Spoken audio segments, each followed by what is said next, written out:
Hello and welcome to today's webinar, The Journey to Seamless, Consistent Virtual Health Experiences. My name is Lisa Young-Bates and I'm a marketing manager here at Proficient.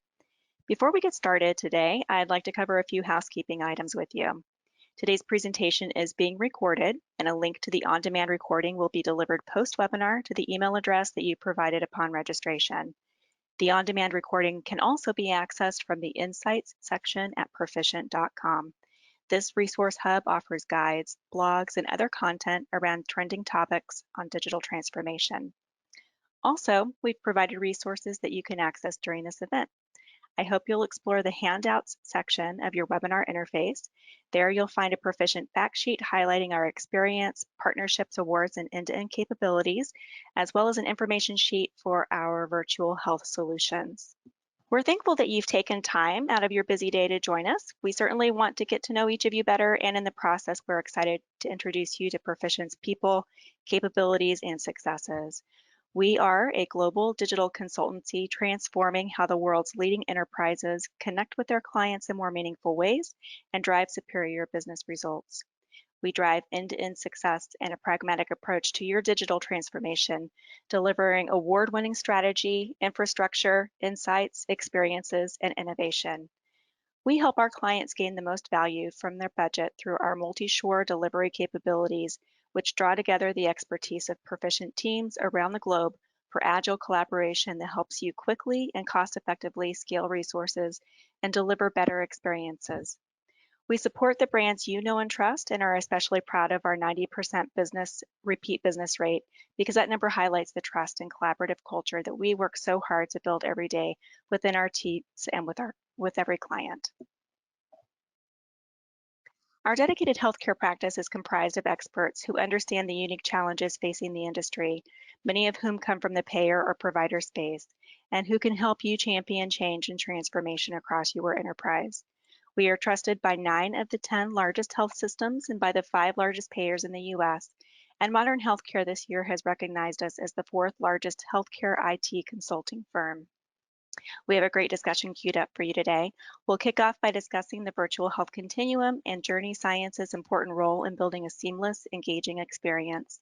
We'll then explore considerations to enhance workflows for care professionals, then identify ways that your organization can leverage virtual health to catalyze rather than hinder the desired outcomes. We welcome your questions, so please, as we are presenting today, if you have any questions for our speakers, add them using the chat feature on your screen. We'll keep an eye on your comments and, time permitting, wrap up today's discussion with a Q&A. Of course, we also welcome a deeper conversation with you following today's call. Our speakers today include David Allen, Proficient's Director of Virtual Health. David has over 20 years of strategy consulting experience, specializing in the digital health space for the past 15 years, where he has helped multiple provider, payer, pharma, and new entrant clients articulate and execute their strategies for using technology in novel ways. Virtual health is a specific focus area and a passion for David, having worked on multiple aspects of this industry that is now positioned for its greatest impact yet. Tara Becker leads Proficient's teams of healthcare strategists and consumer experience experts. She has over 20 years of strategic marketing experience and spent 15 years of her career leading service line growth and digital marketing at Massachusetts General Hospital in Boston. She loves to diagnose complex business challenges and help clients achieve measurable results. Her passion is in bridging the gap between consumer need, healthcare marketing, and operations to provide long-lasting and meaningful experiences. And with that, I will hand the presentation over to our presenters. David, take it away. Thank you very much, Lisa. Looking forward to this conversation with everyone. We'll jump straight in. Thinking about this topic, we wanted to spend a little bit of time just setting the perspective on virtual health. Obviously, just some big stats here that I think most folks in this space are pretty familiar with. At least that first one, you know, the huge growth in virtual visits as being the poster child for what we think of as virtual health. At least 10x, many times more than that in some of our clients in terms of the growth in use of virtual visits. What's less well known maybe, but is a really key factor here is that we and a number of analysts all think that at least 25% of those encounters, or as many as 25% of those encounters, will remain virtual going forward, especially in specific areas of care, primary care, and certain specialties that lend themselves to it. That's a big change. That's a very big number in comparison to the status quo before prior to COVID. We think there's an additional major halo impact of both familiarity with virtual visits and a kind of an industry-wide acceptance and drive towards this that is driving growth in all of the other areas of virtual health. And we'll talk a little bit about what we mean by the broad virtual health space in a second here, but a large amount of growth across the board. So just to set the tone, and make it easy to follow, what we mean when we think of virtual health is obviously the fact that patients want to be able to make virtual visits easy to schedule and straightforward, and really kind of that's the immediately graspable category of virtual health. But it's a lot more than that. It is tracking health and wellness progress, collaboration and care coordination with care teams within one organization and across organizations and across recommendations from their payer. It is increasingly managing conditions with technology. That's a space that's been full of innovation for a long time, but where we're starting to see,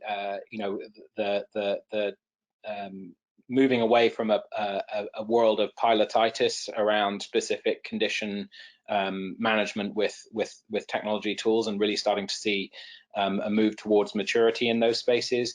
And like I'm saying, that there's a catalyst effect of that of the growth in virtual visits post-COVID that's starting to kind of play its way through the industry and starting to play its way through how our clients are thinking about their ecosystems with respect to virtual health. Finally, there's all of the potential areas for improved efficiency across the healthcare landscape that can be impacted by more effective virtual health tools, from appointments through to medication adherence and a variety of different other areas. So we think about this as being, and this is intentionally a little bit of a lopsided diagram. The emphasis is meant to draw attention to the fact that yes, virtual visits is or are the kind of most visible impact of a big growth, a big wave of growth in virtual health, but it is a lot more than that. And we think that halo impact of more familiarity with virtual visits and more uptake and more adoption is going to play its way through all of the other areas. Not to say that they didn't exist previously, they all are established industries in their own right, but the growth potential is enormous across the digital therapeutics space, everything from remote treatment options through digital therapeutics themselves, through the concept of the hospital at home, out into monitoring and care coordination, so managing diseases in the most appropriate and comfortable setting for the patient, managing chronic conditions. Again, those environments have and solutions have existed for a long time, but many of us have been projecting a kind of an event, a time point at which that starts to really see significant adoption. And I think the impact of virtual visit growth is creating that inflection point. And then out into better and more effective use of personal and community tools for managing digital health that are more surveillance based and more really kind of thinking about how you use the data points of people's interactions and activities of daily living to make decisions. So very broad array towards the left, and that's not to say that there isn't an enormous impact of that on the care professional side on the other side. And there what we're recognizing is that all of that activity is creating a much larger number of touch points and associated data for our care professionals to interact with, to make decisions upon, and really to just consider in the nature of their relationship with patients, with members, etc. So the point of this setup is to say that virtual health is a lot more than just the virtual visits. It's a broad category, and a lot of the things that we're going to talk about today are intended to draw attention to some of the journey science considerations when you think about that very broad ecosystem of virtual health. Just to really kind of hammer that point home one last time, the emphasis here is from Joke Vedar, who's a well-known aficionado expert in this space, who we know the focus here is to think about this as a fully integrated digital experience. So I think his perspective here is useful to just bear in mind that virtual health tools across the board should be considered a first and primary means of interaction. So again, really just wanting to hammer home that point that when we talk through journey science here, we're not just talking about virtual visits. That is, there's plenty of work to do there, as Tara and I will talk about, but it's really thinking about it as all of the different touch points that a much more expanded utilization of and familiarity of and acceptance of virtual health will bring. So if we believe all of this, and we certainly do, then that creates what we think is largely an orchestration challenge. So like I say, it's not to say that many of these domains of virtual health didn't already exist in some form or fashion, but rather to say that we're entering a stage of growth for this industry that really requires a new look at orchestrating all of these tools.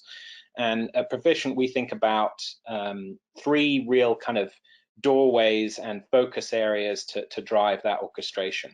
The first of those is thinking about, and this is covered in a webinar that I did with some of my colleagues from our Microsoft team and our custom development team a couple of weeks ago, around innovating hybrid ecosystems. So that first kind of focus area is around recognizing that virtual health is driving a greater degree of comfort with custom development and with using new systems in new ways in our clients.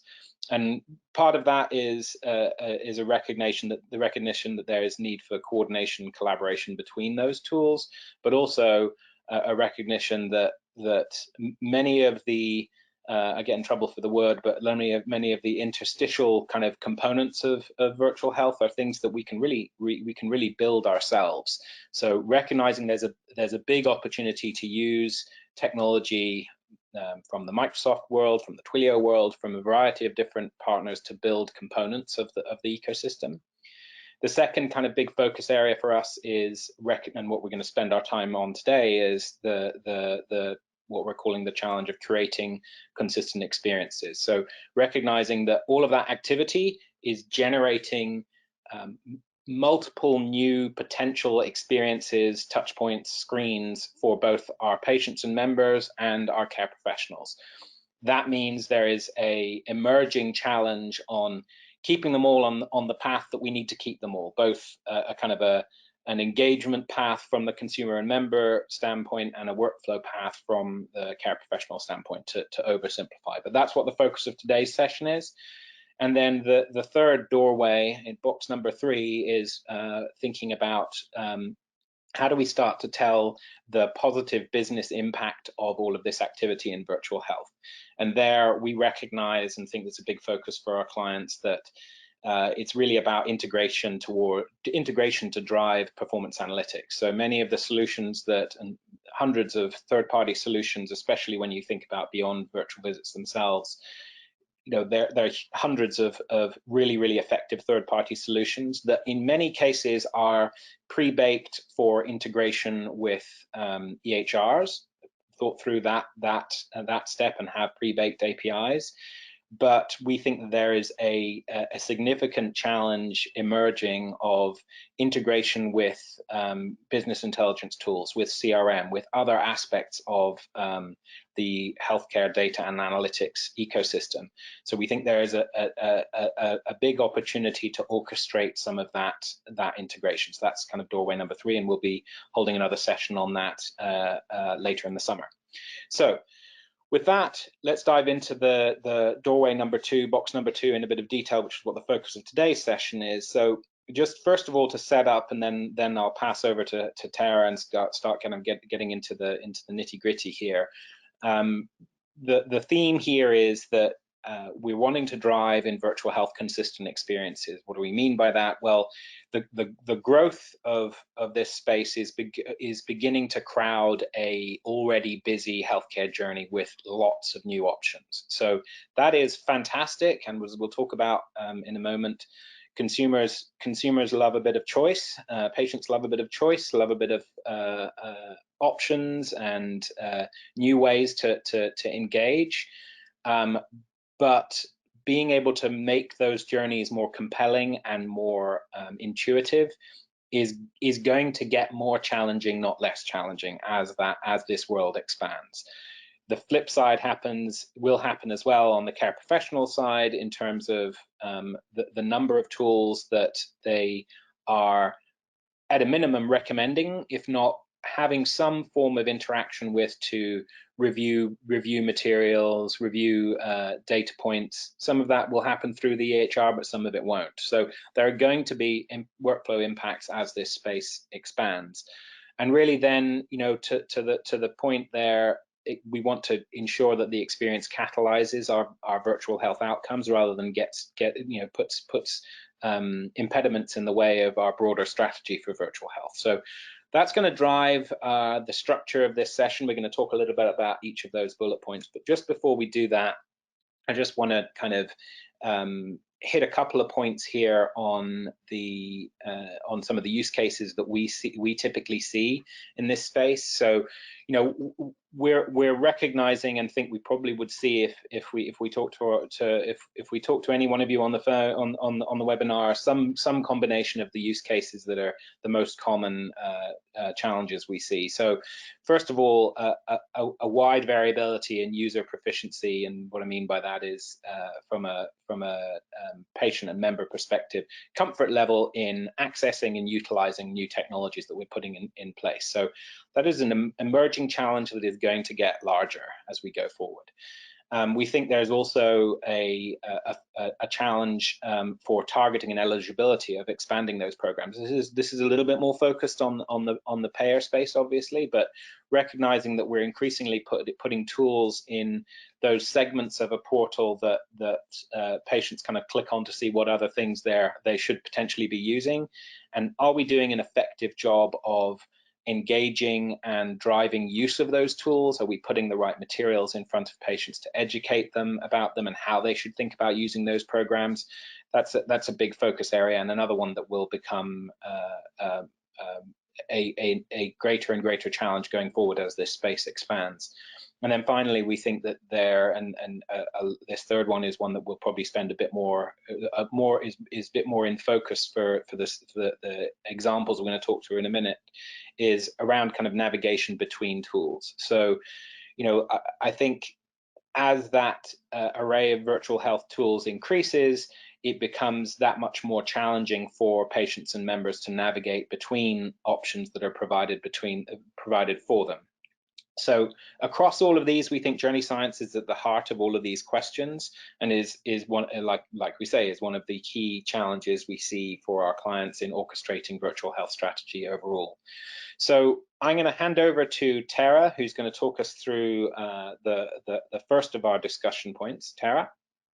Thanks, David. As we've been talking about a little bit here, journey science is really is that catalyst for creating a competitive differentiator. The experience matters, and certainly as the space gets more crowded, the experience will matter more and more. If you take us to the next slide, David, I'll talk through, in our experience, the virtual health journey is more than that encounter, more than that virtual visit. It really has a pre-stage where it even starts before someone even is experiencing symptoms, and it certainly has a post-stage where there's the opportunity to continue to nurture these consumers. And I'll kind of talk through some detail here of our thinking on the virtual health journey, really starting at just the awareness stage of providers letting their patients, their consumers know, hey, we're offering virtual visits now, and Typically an email will go out and the patient will receive that, and they might retain the information enough to know that when they have symptoms, oh, I think I got something about virtual visits, or it might just go out of their mind until they actually need it. But when they do start experiencing those symptoms, as I mentioned, in this case, we're taking kind of a conjunctivitis scenario where the patient's feeling kind of an itchy eye and thinking, this is more than just an itchy eye, I think I need to get this looked at. And then the patient remembers, I got an email about virtual visits. I should look into that. I should see if my doctor can do that, because I just don't have time to get to the doctor today. Then the consumer is looking, we're moving over into the orange category, where the consumer is looking for, is my physician offer this, or can I get seen by a virtual care provider today? I really feel like I need to get this taken care of today, and they get taken to a digital front door, where they have the opportunity to have a live chat with somebody that can say, does my doctor offer this, or can I get seen today? And the live chat helps them figure out which path they should go down. And then they're able to schedule that appointment, that same day appointment, online. And as I mentioned, this is the ideal journey that we recommend in the virtual health space. The patient can schedule that appointment online. And right after that appointment is scheduled, they get an appointment confirmation that comes through as a text message to their phone, maybe also an email that says, your appointment is scheduled for 3 o'clock today. We need you to fill out this intake form so we can make the appointment go as smooth as possible. They can submit all of this online. And also, there's going to be a copay for this visit, so you can pay that here, or you can pay that after the appointment. Those are kind of the pieces that we think about as an ideal state before the actual encounter happens. Moving into kind of the encounter space, recommending that the patient gets a text reminder an hour before, or some period of time before the actual encounter happens, reminding them, don't forget your appointment's at 3 o'clock today, and you need to have this software available as you're going to log into your virtual visit, so that they're not in the moment of the visit trying to fumble around figuring out what they need to do. The patient's gotten into, it's time for the appointment, they've gotten into the waiting room, and giving them some kind of alert to let them know you're in the right spot. If the doctor's running late, let them know the doctor's running late, so they don't feel like, oh, am I in the right spot? Have I filled out the right form? Really kind of giving them comfort that you've done this right, you're in the right spot, we'll be with you in 5 or 10 minutes, the doctor's just running a couple of minutes late. Then of course the visit happens, which is pretty straightforward. But then submitting some kind of end of visit checklist. In this case, we're talking about conjunctivitis. So the physician's going to send in a prescription for medication and letting them know that, that prescription's gone through, and, it will be available at a certain time. Then in terms of moving into the post-care journey, thinking about sending an end of visit survey. So that's really about how was your experience, not necessarily with the physician, but with the experience overall. Do you feel like you were well informed? Do you feel like you were well cared for? Is there anything that you would feel like did not get included in your experience that you would like to see the next time? Also sending follow-up messages about your prescription was submitted, so that there's just that, again, extra set of hand-holding to make them feel like we're still caring about you. You had your encounter, we still care that you got that prescription and get well. And then in terms of follow-up care, reminding them that, if this isn't cleared up in a couple of days, let's revisit and let's have a follow-up appointment. But that kind of closes out the virtual journey. But then we see opportunity to carry that one step further into kind of nurture and recovery. Making sure a week later there's a post-visit care email that goes out to say, how are you feeling? Did the medication work?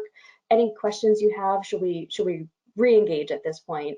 Also to say, please rate us. How would you rate your experience? And if there's any payment follow-up, take care of it at that stage, or let them know that the claim has been submitted for reimbursement. But this is also a time to encourage proactive reminders about healthy visits. Don't forget to get your annual physical for females in the right age range. Don't forget to get your mammogram this year, and really be able to continue those conversations and nurture those patients. Enable them to help schedule right in those messaging reminders, and then continue, as I mentioned, continue that nurture stream with personalized content based on, Could it be, you know, taking care of your eyes, making sure they're healthy, making sure that you're, you know, eating well, making sure that you're taking care of all of the health needs that you need to be taken care of based on what your EHR says about you.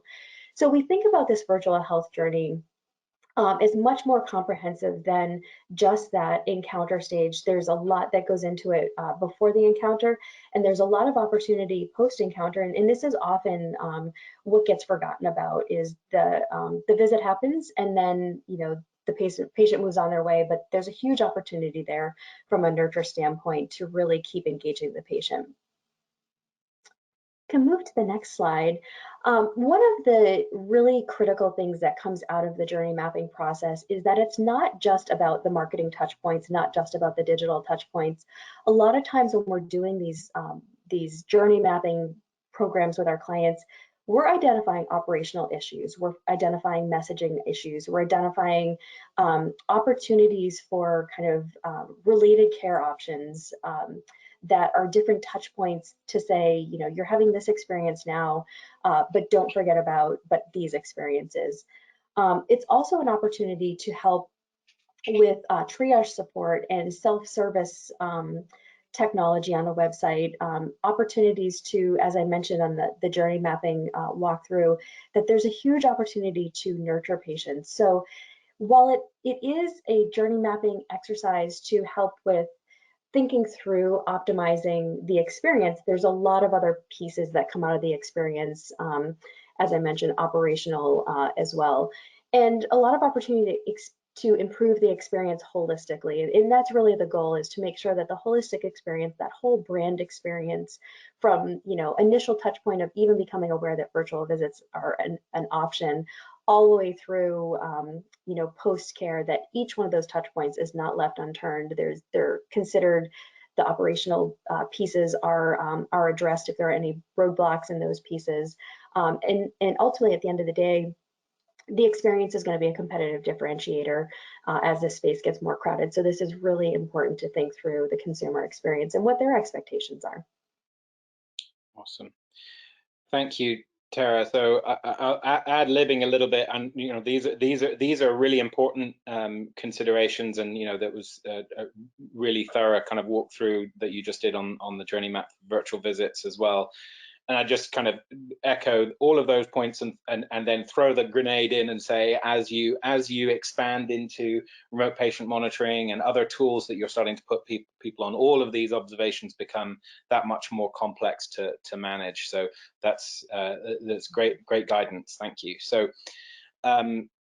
I'm going to jump forward now and think about really the spoiler here. We're not going to go through another journey map, sadly, or possibly people want to kind of move on to a different kind of discussion. But the emphasis here is saying, we, at the same time as doing all of this, we want to enhance our care professionals' experiences and minimize workflow impacts. So what we wanted to do is just spend a little bit of time just talking about a compare and contrast here a little bit between the consumer, patient or member, or the professional care team, physician, administrator, and think about how those journey science themes might differ.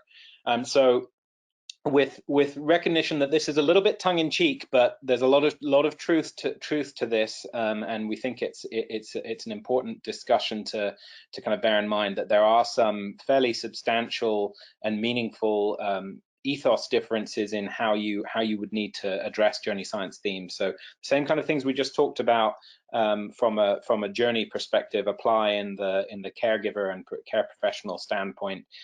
What are some of the areas things would be different? So thinking about it first in terms of breadth of choice. So I think increasingly, this may not have been the case as much pre-COVID, but is certainly the case now. From the consumer and patient, the patient and member perspective, more is better as long as you think I need it. If you think a tool is something that I could benefit from, and it gives me another digital option when I am so much more used to digital options for everything, that's great, cool, I'm interested.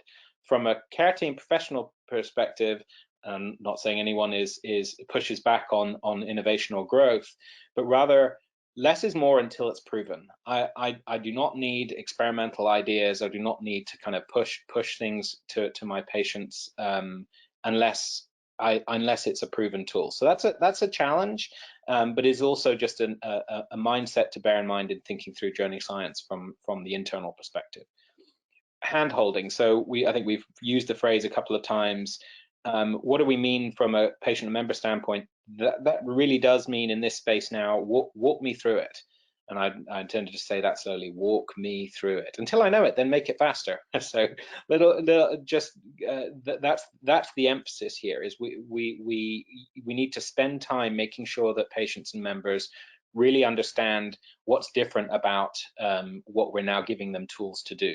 Virtual visit for certain primary care considerations might be pretty straightforward, but as you start to think about it as a regular tool for managing dosimetry, or for a pharmacist to visit, that's starting to get some specific expectations that we need to set. Flip side of hand holding on the professional, the care team and physician side is, simple button first. Let's make sure that this fits with my workflow, and I understand how to use it so that I can get the benefit of it. You'll see how that kind of contrasts with the next one in a second. Active cross-referencing. What do we mean by that? So we're increasingly seeing that if we have a patient who is using a virtual visit and was already a candidate for a remote patient monitoring solution and could do with a companion app to go with one of their medications, we might want to make some of those observations or tools apparent to them. We've got to do it at the right time and in the right way. So we may want to actively cross-reference within the journey, but we mustn't distract them and take them away from the focus. The flip side on the care team physician side is, I think that we think folks are all ears. If something has the potential to improve my workflow, and I'm doing something that might be filling in a form or filling in a piece of information that can be I can eliminate a double step, I'm all ears to think about that. And this is one of the areas that I think interstitial workflow improvements are a big focus for us. If you go back to our previous webinar on the hybrid ecosystem, so that's a big focus area. Behavior modification, again, a little bit tongue-in-cheek, but from a patient and member standpoint, don't overpromise. Don't tell me that I'm going to be able to completely change myself just based on a tool. There's a lot more underneath that, and I don't mean to be dismissive of the entire industry. There's fantastic things happening here. It's the same kind of question on the care team and physician side. Don't under-deliver on what we're able to really kind of put in terms of meaty tools out there for our patients to use. So again, these directives or suggestions are around how we position the journey science in particular, but they have implications elsewhere as well. And then finally, therapeutic area specificity. I think from a consumer perspective, there is this expectation that we're moving towards an increasingly personalized healthcare. We've been personalized experience in healthcare, not just at a marketing level, but now at a clinical tools that you're putting in front of me. So therapeutic area specificity of tools is valued and is to an extent expected.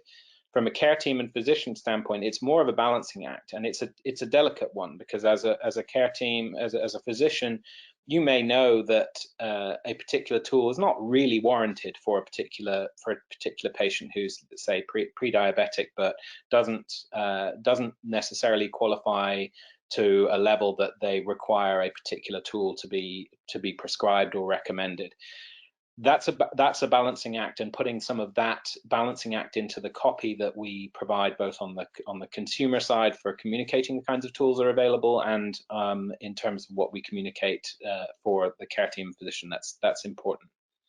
So just to sum that up then, in terms of sentiment and how we think about sentiment in copy related to virtual health, I think from the patient and member standpoint, it's all about empathy, being personal, being targeted, emphasizing the impact and the fact that they have choice. And from a care team and physician standpoint, it's really about utility, pace, accuracy, the fact that this is net value add, and and critically that it is integrated to their workflow. So a lot going on there. So just to say, what are the consistent themes across those, and kind of tie that up, and then we'll move into the final part of this session.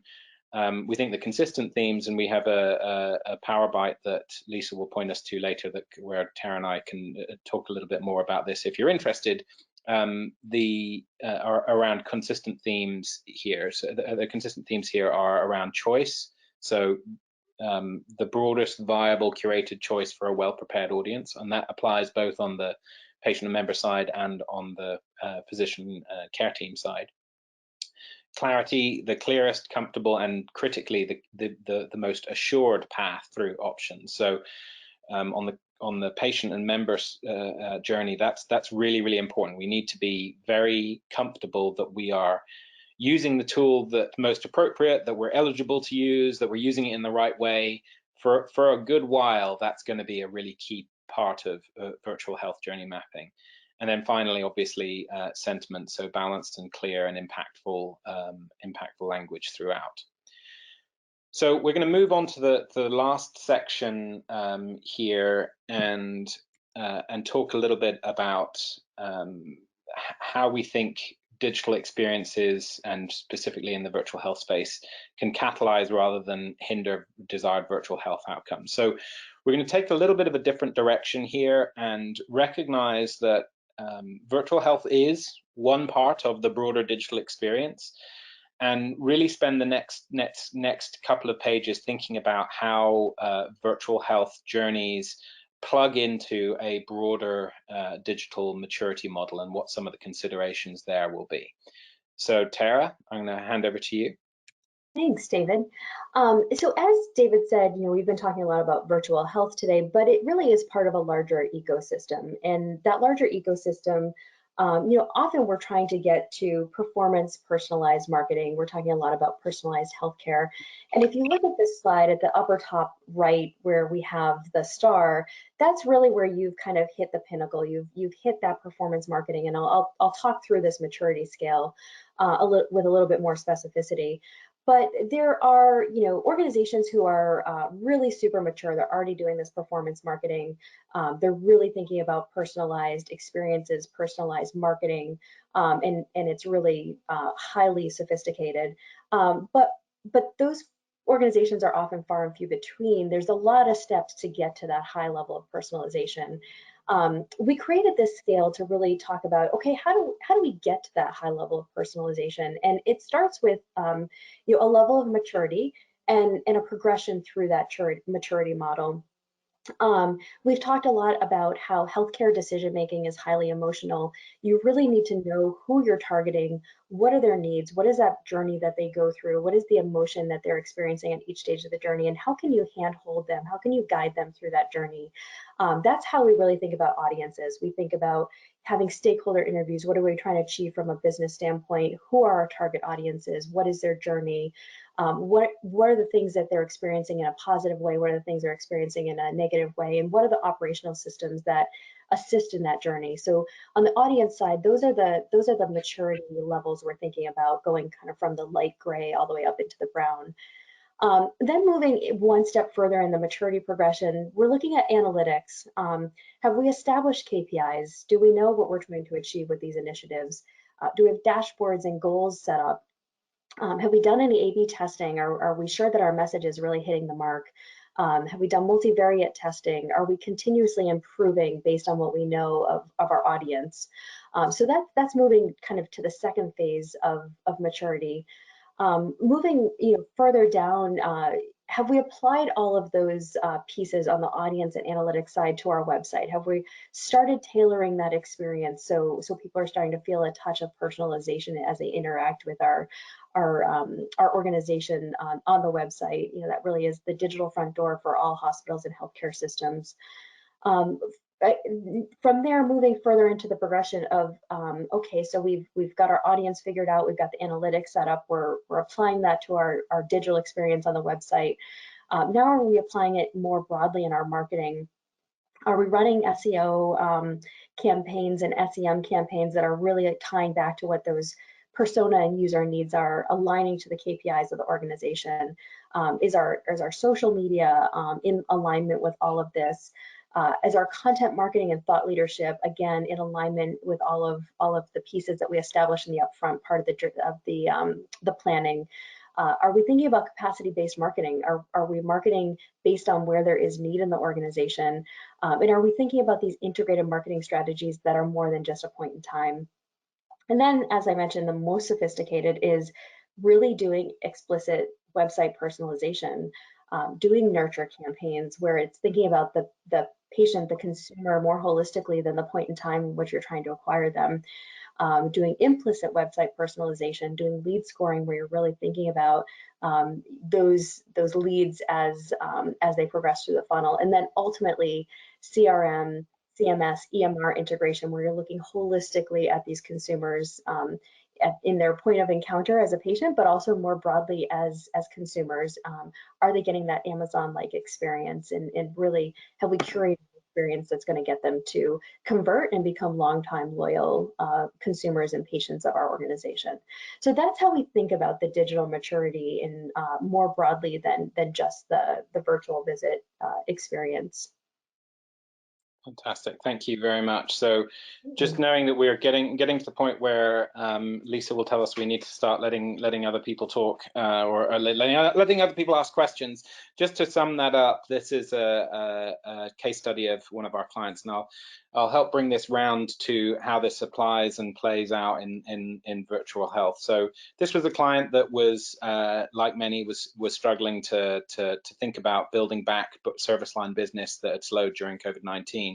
They had a concern that marketing communications triggered by patient data was too risky, and we went into that with an open mind to get really organizational buy-in for this approach. And I'm not going to go into the technical weeds on this, but what we were able to do was really kind of use this concept of behavior pools and identify from the data that they were beginning to capture with a combination of their CRM and other data assets, and build disease-specific patient models that would allow us to identify data triggers to initiate messaging based on sudden jumps in risk. So it was really pretty effective way of doing this. And what was great was that we were able to demonstrate, and we're working through building out specific data on this, that the triggered emails had significantly higher open rates than those sent without the data triggers. And I think the two kind of couple of quick things to pull out from this were that we were able to ensure that this was a both personalized and HIPAA compliant automation at the same time. So we love to talk to anyone else who wants to feel more comfortable about this. What I think is really important, and to tie it back to the discussion about how digital maturity make sure that we catalyze virtual health versus hinder it in terms of getting to our outcomes, is that when you think about these kinds of solution, and some of the data that was generated for this particular kind, this particular setup was associated with virtual health. But as you think about the growth of virtual health interactions, and as you think about the high touch considerations or the high touch experiences that virtual health is about, in comparison, being just oversimplistic about it, in comparison between a web experience where you're doing some light research, or you're setting an appointment, or you're quickly paying a bill and you get into a standardized approach to it, versus virtual health interactions where your interaction with that entity is the delivery of your care. When we think about what kinds of insight that generates, even if we're thinking about de-identified or modeled categories or behavior pools from that kind of data, we are getting a lot of more granular visibility into behaviors, into how we might think about personalization and segmentation. And virtual health is going to be a big driver of some of that activity. What's great about that is that both gives us the opportunity to build better relationships with our patients, but critically, bringing it all the way back, is it allows us to be more effective in what virtual health tools we place in front of our patients, how we think about the data that we are able to analyze, how we think about how that influences the journeys that we put out in the discussion we started out here. What does the journey map look like when you're just talking about virtual visits? What does it look like when you're talking about multiple other tools that you're placing in front of that person? How do we make those journey maps better using the data that we're talking about in these kinds of automated marketing models? So that's really just a close to say, you know, virtual health journey mapping is its own really fascinating topic, and we talked about how you can apply best practices there. We talked about some of the considerations from a care team and care professional standpoint, and how there are similarities and differences, and then we talked about how this all knits into a broader digital maturity model. So I think, Lisa, that we're about on time. Maybe we used up too much of your time, but we are doing really great. Yeah, we have about 15 minutes left before the top of the hour, and so that means we absolutely have time to take your questions. Some are already coming in, so thank you to those of you who are posting your questions. Just as a reminder, you can submit those questions using the chat feature or the little questions tab right there within your GoToWebinar screen. And I want to thank David and Tara for sharing your insights today. And David, you mentioned that Power Bite about the themes that were discussed during this presentation today. And yes, that will be coming out here at the end of June. So everybody here on this call, you will be receiving an email with a link to that Power Bite. And when we use the term Power Bites, those are very meaty videos that we're providing on topics that are very top of mind for healthcare professionals such as yourselves. And we provide within 8 minutes some really key takeaways that you can use right away.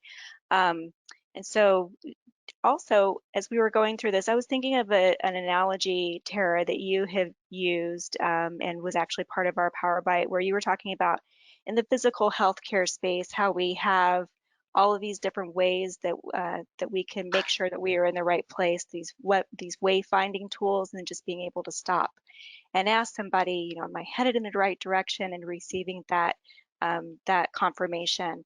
And as we're moving into more digital experiences, it's all the more imperative that we provide those cues to people, because they don't necessarily have the tools that they would have if they were in that physical space. And so I thought that was just a really powerful statement. I wanted to mention that here. But we do have some questions that are coming in, and Tara, I'm going to direct this first one to you. Sure. So it says, we recently revamped our entire web presence, and while we were doing that, we built out personas and journey maps. What is the best way that we can use that work that is already invested in? So, what is the best way that we can use the work we've already invested in as we consider the broader virtual health experience? Ooh, that's a great question. And I'm delighted to hear that as part of your website redesign process, you did persona and journey mapping. A lot of times that gets overlooked. So I think you're 10 steps ahead of a lot of organizations by having done that. And you're right, that is an investment. It's a lot of time, it's a lot of energy, it's a lot of cost to do that work, and it's the right thing to do, but there is a lot of investment that goes into that. We fully recognize that, and love to take those insights and those inputs and use those as the foundation of our work. If you've already done journey mapping, that's great. We want to take those inputs and then layer on top of them the digital health experience journey. So there's probably a lot that, I haven't seen your work, but there's probably a lot that you have mapped out. There's probably a lot of operational roadblocks you've already identified or removed out of the way. We want to take those pieces and use them as the foundation. And then, like I said, layer on top the digital health experience, really drilling into the specificity of the pieces that go into the digital health journey. Lisa mentioned the virtual concierge, and in inpatient experience, you have people you could ask, am I in the right place?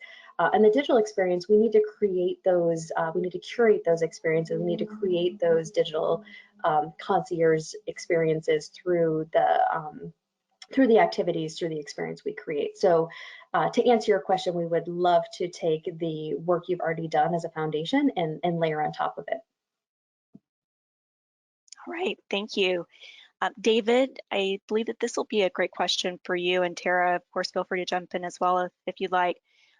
So with journey maps that are around the logistical and operational experiences, like appointment setting and bill pay, as we're moving toward a more digitally centered care delivery journey, including virtual health and remote monitoring, what are some of the new unique considerations that we should be thinking about that are different from those logistical and operational experiences?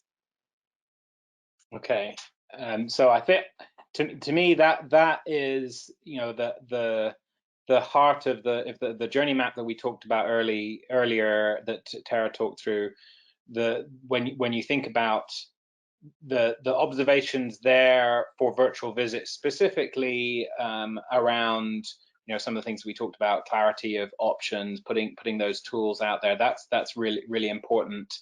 But I think the approach, by mentioning remote monitoring as well, I think what the most unique or most specific consideration there is that once you get down into you're talking about offerings that are, you know, I'm not going to say that virtual visits are generic. They're not. They're a very important tool, but they're relatively kind of broad-based in terms of application. At least some of those experiences are. But once you get into the patient monitoring space or into digital therapeutics or some of the other spaces, that the complexity there is that you're starting to have a much greater need for high context content copy to kind of to guide the patient. So it's got to be much more audience focused. It's got to be much more you know, the empathy points have got to be focused on a particular type of patient. You know, a CHF patient is going to have specific messaging that you want to make available that's distinct from a diabetic patient, for etc. So it's at a therapeutic area level. There is a greater need for considered sentiment and tone in how you set those things up. It's also very likely that the level of complexity of how you interact with a tool will vary depending on the number of biometrics you're measuring, all those kinds of things. So I think the point is that as you step further into broader virtual health, you can take a view of, I hand someone off to a third-party experience and that's that. Some people are going to do that, but in terms of trying to maintain that connection with the patient, there is a degree of setup that you need to do, and that gets more. It requires a greater degree of segmentation and thinking about the messaging for each of those potential journeys. I hope that answers the question. All right. We have one other question, and here again, if you have anything that you'd like to ask of our presenters, please drop them into that questions portion of your GoToWebinar interface. And David, I think this will be a great one for you as well. What are the specific journey considerations from a payer perspective? I think there is. It's not to say that what we just talked about with respect to therapeutic area is not relevant. That's still relevant, but I think from a payer, I'm thinking here, I'm maybe thinking a little bit specifically around how you introduce virtual health tools in a portal experience or in another aspect of, you know, here are the tools you're eligible for, here are the things you can use to go beyond your core healthcare. And I think there it's really about making sure that we clearly channel or do a kind of bit of rapid channeling for the entity, for the patient to really know what their options are, what they're eligible for, and it's more. I think that's where the word curate becomes really important, because as we talk about I think we talk about this a little bit in the Power Bite, that choice is a great thing, and curation doesn't just mean limiting choice. It means being as flexible as makes sense, and giving a patient or a member as many choices as possible. Obviously, some of that is not really a journey science question. It's more a kind of a virtual health strategy question. But how that comes across and how you communicate that there are a number of choices, how you make those options really relevant, really clear, what you are eligible for, what you're not eligible for, not leaving anything to the question of, I walked through all of these experience steps and signed up, and I get to the end and there's some step that I missed that meant that I actually shouldn't be using this tool and it's not really relevant to me. That's a terrible experience. It can, and I know it has happened. I know it's happened to me. That's a terrible experience and makes you as a member not particularly interested in trying it again, even a second time. So that kind of clarity of what you are putting on the table, where you want people to be, what you want them to have visibility of, and for what reason, there's a good deal of hand-holding to do in that space as this world and the number of options increases. All right, great insights. Yeah, thank you again, David and Tara, and thank you to everybody here for taking a moment out of your busy schedule to join us today. We welcome an ongoing conversation with you, and following this call, we're going to send additional contact information as well as a copy of this presentation deck and the recording of the webinar. So on behalf of our entire team at Proficient, we hope that you stay safe and enjoy the remainder of your day. Thank you.